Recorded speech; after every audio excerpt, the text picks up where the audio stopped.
इस घटना से मानवेंद्र का परिवार इस वक्त सकते में है। हमारे साथ इस वक्त शक्तिवर्धन सिंह हैं जो उनके भाई हैं। बहुत डराने वाली घटना है। पूरे मोहल्ले में मैं देख रहा हूँ इस वक्त शांति है और अलग सी। आप कहाँ थे उस वक्त जब ये घटना हुई है? आपको कब पता लगा?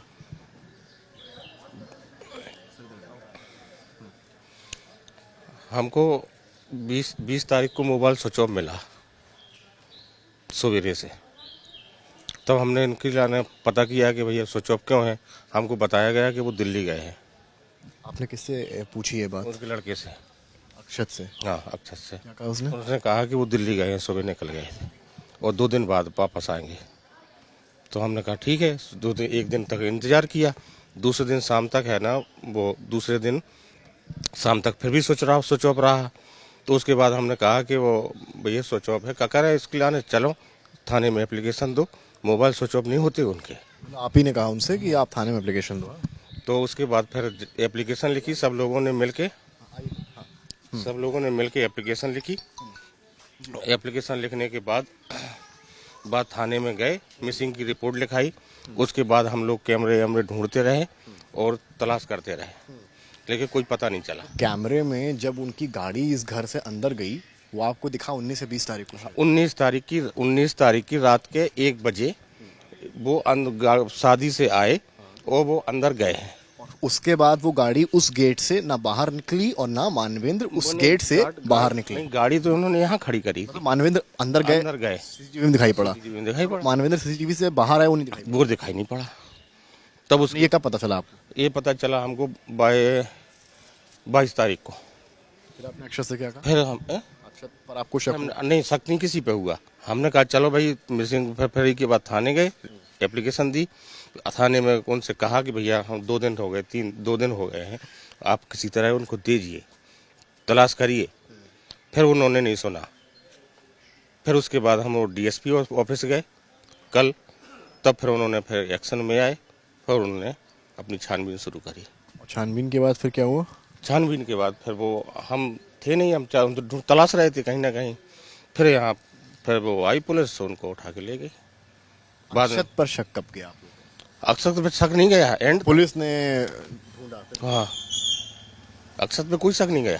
तो अक्षत ने बॉडी कहाँ तीसरे नंबर पे रखी? नहीं, अभी तो जब हमको ये बताया गया कि तीसरे मंजिल पे है जो ना गोली मारी, ये पुलिस वालों का कहना था कि वो फिर जो भी वहाँ हुआ हो, ऊपर गई नहीं।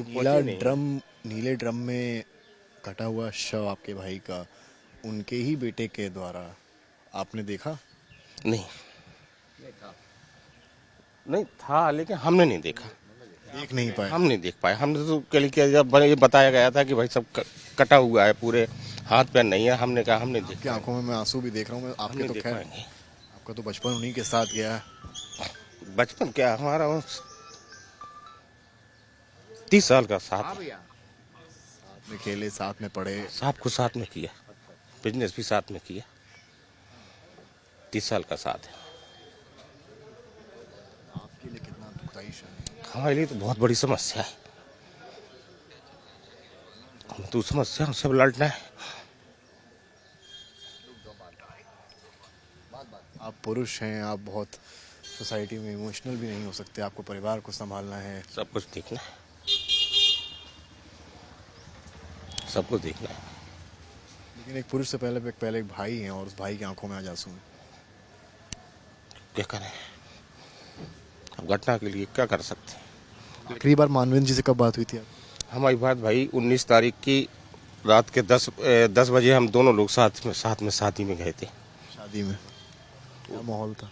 बढ़िया था। हम तो बिल्कुल जैसी रहती थी वैसी रहती, तो एक बिल्कुल कोई अलग नहीं कर सकता था, किसी की ताकत नहीं थी। आंसू आपके मैं देख रहा हूँ। आप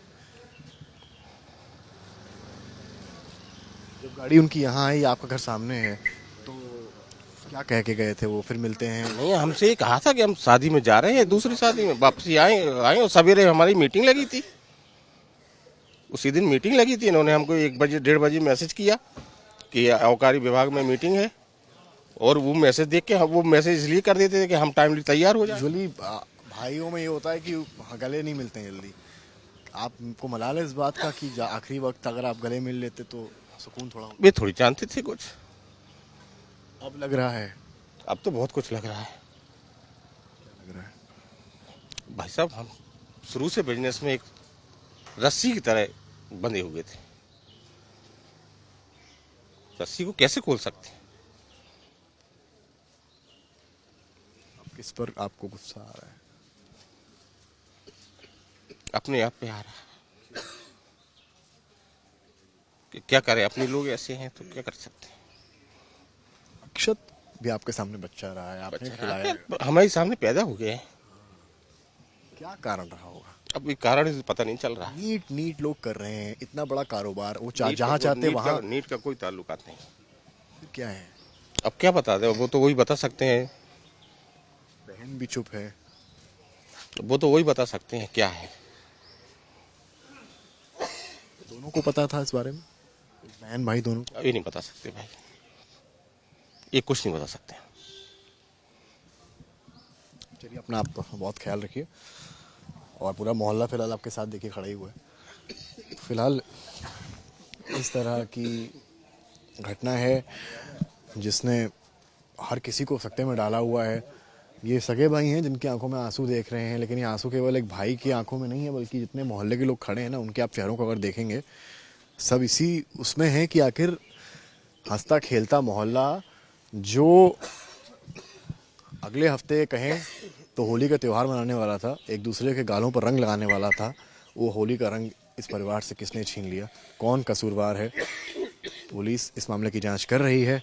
वजह नीट तो लगती नहीं, फिर वजह क्या है, इसकी पड़ताल करना भी एक बड़ा चैलेंज है।